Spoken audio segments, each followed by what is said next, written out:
प्यारे बच्चों, नमस्कार। हमने पिछली दो वीडियो में चतुर्भुज के गुणों के बारे में पढ़ा था। ये हमने छह प्रकार की चतुर्भुज, जिसमें समलंब, समानांतर, आयत, वर्ग, सम और पतंग, उनके बारे में विस्तार से पढ़ा था, उनके गुणों के बारे में विस्तार से पढ़ा था। अब हम उन पर आधारित कुछ प्रमेय हैं। खास करके हमने समानांतर चतुर्भुज के गुण अच्छी तरह से पता होना चाहिए, समानांतर, आयत, वर्ग और समचतुर्भुज, क्योंकि सभी वर्ग है वो समानांतर चतुर्भुज भी होते हैं, आयत भी होते हैं और समचतुर्भुज। इसी प्रकार सभी समचतुर्भुज है वो समानांतर चतुर्भुज होती है और सभी आयत है वो भी समानांतर चतुर्भुज होती है। यानी कि वर्ग में, आयत में और समचतुर्भुज में समानांतर चतुर्भुज के सभी गुण मौजूद होते हैं। तो इसमें ज़्यादातर क्वेश्चन इसी प्रकार के हैं कि अगर एक ये इस तरह से, जैसे कि एक समानांतर चतुर्भुज की अगर विकर्ण बराबर हो तो वह सिद्ध कीजिए कि वह एक आयत होगी, या समचतुर्भुज के विकर्ण बराबर हो तो सिद्ध कीजिए कि वह वर्ग होगा। ठीक है ना। तो इस तरह के क्वेश्चन। तो उससे पहले हम कुछ प्रमेय करते हैं जो समानांतर चतुर्भुज से संबंधित है। जैसे पहली प्रमेय है कि सिद्ध कीजिए कि समानांतर चतुर्भुज का विकर्ण उसे दो सर्वांगसम त्रिभुजों में विभाजित करता है।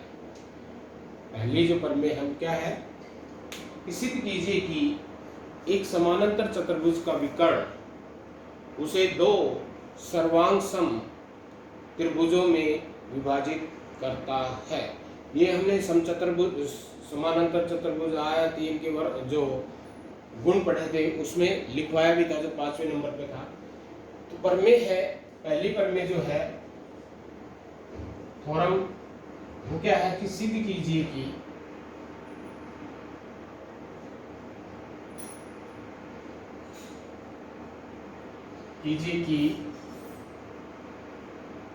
समांतर चतुर्भुज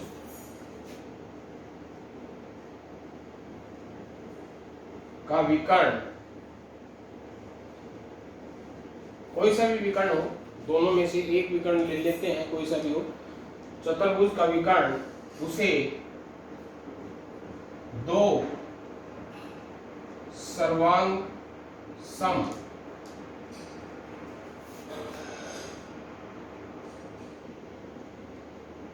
त्रिभुजों में विभाजित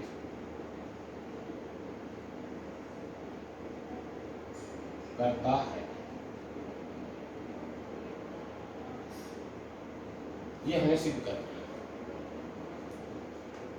ये गुण हमने लिखवाया था, पांचों जो गुण लिखवाया था वो हमने विकर्ण से संबंधित दो गुण लिखवाए थे। एक विकर्ण संधिभाजित करते हैं और दूसरा विकर्ण है उसे दो सर्वांगसम त्रिभुजों में विभाजित करता है। वो हमने लिखवाया था, वो याद होना चाहिए। आगे हम उसका सवालों में तो प्रयोग करेंगे, लेकिन यहाँ हम उसको सिद्ध करके बताएंगे कि कैसे। तो इसमें जब हम किसी भी थ्योरम को सिद्ध करते हैं तो हमारे स्टेप सबसे पहला है क्या होगा, दिया क्या है, तथ्य लिख देते हैं, दिया है, गिवन लिख दे। ठीक है ना, वो बात एक ही है। या चाहे दिया है ये लिखें, चाहे तथ्य लिख दें, चाहे गिवन लिख दें, बात वही है। क्या दिया है, डायग्राम बनाएंगे हम एक समानांतर चतुर्भुज ABC की। समानांतर, ये समानांतर का निशान और ये चतुर्भुज का निशान, शॉर्ट में लिखेंगे तो समानांतर चतुर्भुज, इसे हम पढ़ेंगे समानांतर चतुर्भुज। ABCD में समानांतर चतुर्भुज की समूह भुजा समानांतर होती है, ये गुण लेंगे हम। में AB समूह भुजा, AB की समूह भुजा कौन सी, DC, AB समानांतर है DC, तथा BC समानांतर है AD। एक तो ये चीज दे रखी है। दूसरा है एक विकर्ण कोई सा भी हम खींच दें, चाहे हमने यहाँ मान लो AC खींचा है, अब इस विकर्ण ने इसको दो त्रिभुजों में बांट दिया है। स्पष्ट दिखाई दे रही है दो त्रिभुज A B C और ए सी डी, दो त्रिभुज दिखाई दे रही। हम इन दोनों त्रिभुजों को हमने सर्वांग सम दिखाना है। दोनों त्रिभुजों को क्या दिखाना है? सर्वांग सम। विकर्ण AC, ये चीज दी हुई है, सिद्ध करना है।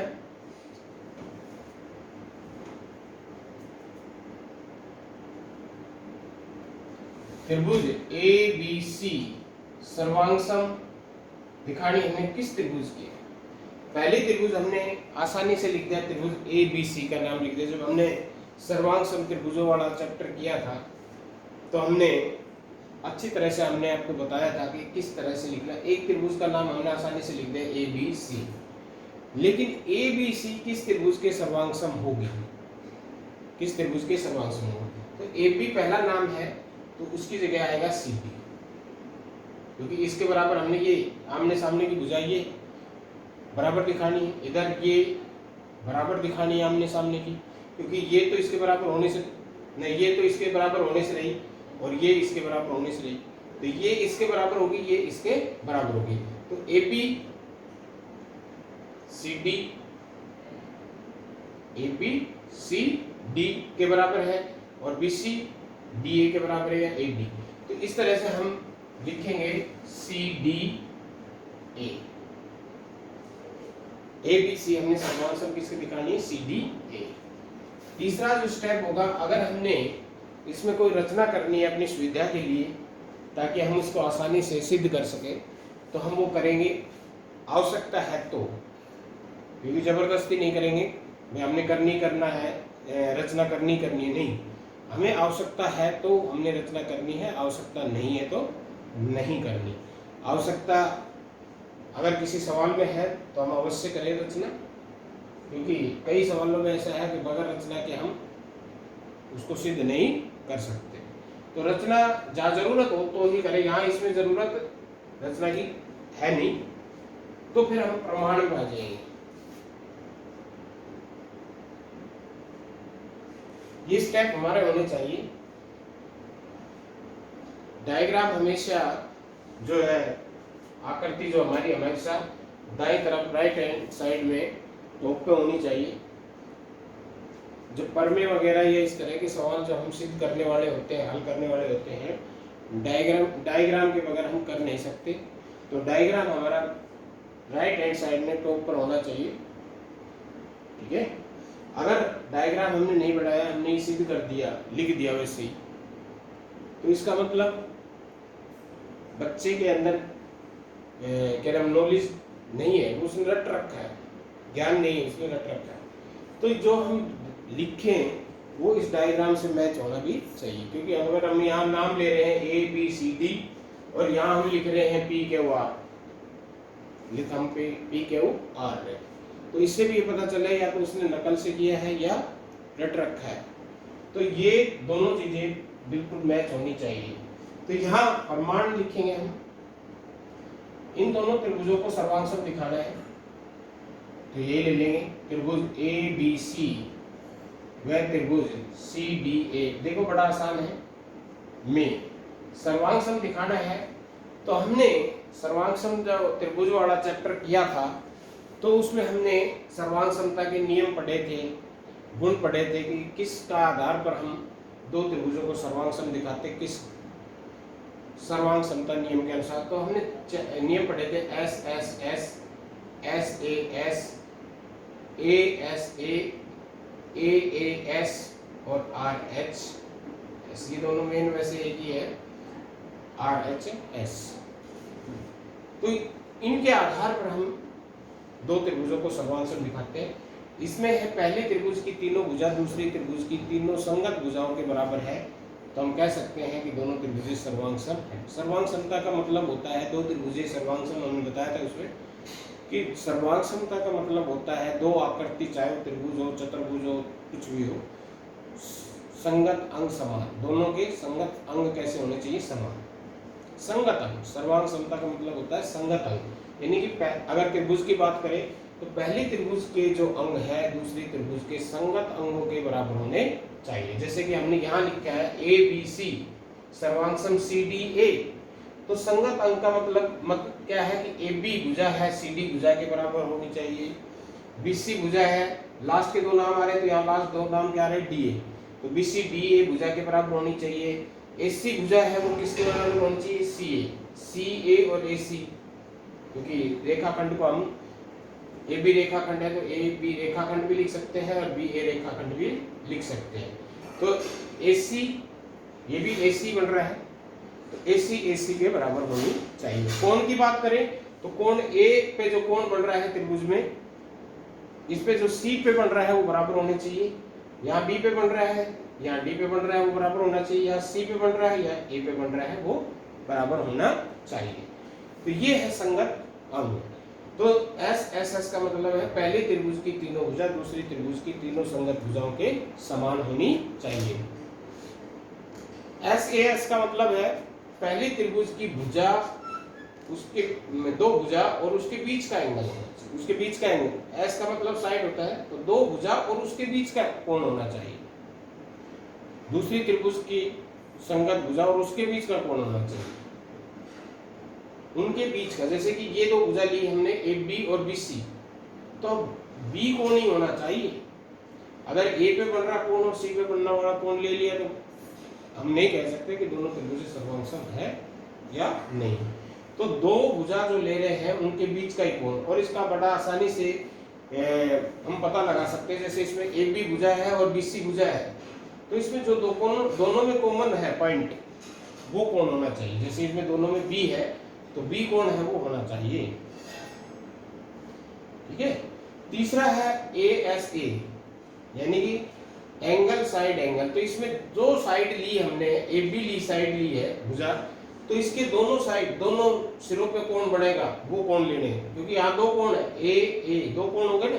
तो दो कोण कौन से, जो हमने साइड लिए है ए बी, उसके दोनों शीर्ष पे बने कोण, एक ए पे और एक बी पे। तो ए ए एस लग गया, ए एस ए लग गया। और ए ए एस में क्या होता है, इन दोनों में अंतर है, थोड़ा सा अंतर है। इसमें दो कोण कोई से भी हो और एक भुजा हो, और इसमें क्या है ए एस ए में क्या होगा, जो हमने साइड ली है उसके दोनों शीर्ष वाले कोण होने चाहिए, दोनों ही शीर्ष वाले कोण होने चाहिए। हम ये तो कह सकते हैं कि ये जहां ये लग रहा है वहां ये जरूर लगेगा, लेकिन जहां ये लग रहा है वहां ये लगे जरूरी नहीं। ये लग रहा है तो ये जरूर लगेगा, इसकी जगह हम ये लिख सकते हैं, लेकिन इसकी जगह हम ये नहीं लिख सकते। यानी कि ए एस ए की जगह तो ए ए एस लिख सकते हैं, लेकिन ए ए एस की जगह ए एस ए नहीं लिख सकते। तीसरा है उसके लास्ट है आर एच एस। ये केवल समकोण त्रिभुज में लगता है, केवल कौन से में लगता है, समकोण त्रिभुज में, जिसमें एक कोण 90 डिग्री का हो। एच का मतलब हाइपोटेन्यूस यानी कि उसका कर्ण हो गया, और एस मतलब साइड, कोई सी भी एक साइड हो। तो एक कोण 90 डिग्री का कर्ण और साइड बराबर हो तो ये आर एच एस लगता है। यहाँ हम कई बार बच्चे गलती करते हैं कि एक कोण 90 डिग्री का देखा हम आर एच एस लिखते हैं। ये जरूरी नहीं है कि हर समकोण त्रिभुज के अंदर आर एच एस ही लगे, हर समकोण त्रिभुजों में आर एच एस वाला गुण लगे ये आवश्यक नहीं है, तो ये बड़े ध्यान से हमने लगाना है। तो अब हम आते हैं यहाँ पे, ये तो हमने सर्वांग समता वाले चैप्टर का रिवाइज कर लिया थोड़ा सा, क्योंकि इसमें प्रयोग है। तो यहाँ हम इन दोनों त्रिभुजों को हमने सर्वांग सम दिखाना है, तो इनमें से पांचों में से कोई सा एक गुण हमने ढूंढना है। तो इन दोनों त्रिभुजों में हमने देखना है, ये दो त्रिभुज है सामने, इनमें क्या कॉमन है। एसी दोनों में है, एसी दोनों की भुजा है। हम यहाँ ये तो पता है हमने कोई समानांतर चतुर्भुज में सम्मुख भुजा बराबर होती है, तो हम यहाँ ये नहीं लिखेंगे ए बी बराबर सी डी, क्योंकि ए बी बराबर हमने सी डी लिख दिया तो हमने पहले ही मान ली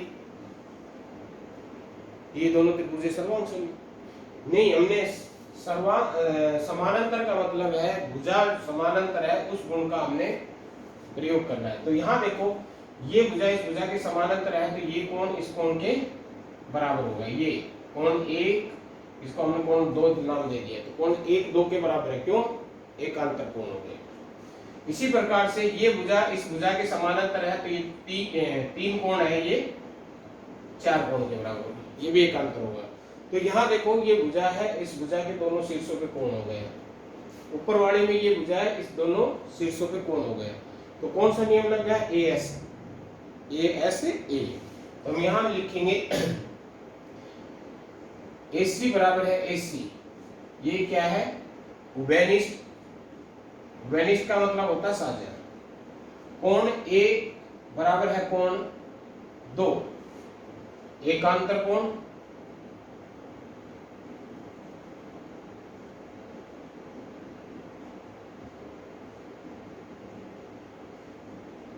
क्योंकि ये क्योंकि का निशान है, 2 ऊपर और 1 बिंदु नीचे, ये 1 ऊपर और 2 नीचे इसलिए का निशान है, और इसको उल्टा कर देंगे तो क्योंकि का निशान होगा। तो क्योंकि AB समानांतर है DC, क्योंकि AB DC के समानांतर दे रखे हैं, तो जो दे रखा है उसी का हम प्रयोग करेंगे। AB समानांतर है किसके? DC के। इसी प्रकार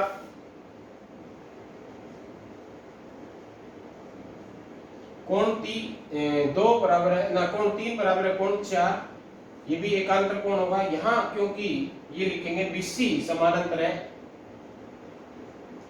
AD, BC समानांतर किसके है? AD के। तो 2 कोण हो गए, एक भुजा होगी, और ये दोनों कोण है उस भुजा के शीर्ष है, शीर्ष पे बन रहे हैं। तो इस पर इसलिए